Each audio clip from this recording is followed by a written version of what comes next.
Welcome back to another tutorial of imorph. Today we are going to talk about the members section where you can see and manage all the users registered in your website. When you first create a website with imorph, you will see only your email ID as an owner in this members section. However, you can invite new users and also make them admins. And this is how you do it. Here is the invite user button, clicking on which it will ask you to enter the email address of the user that you are going to enter. So let me add someone@gmail.com and hit the invite.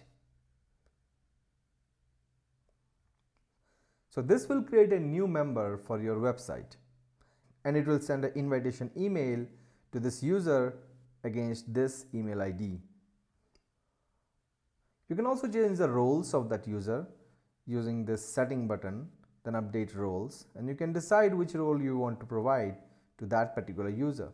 It could be admin, it could be a developer, or an editor to just edit the contents. That's it. You should be able to log into your imorph portal now. See you in the next video.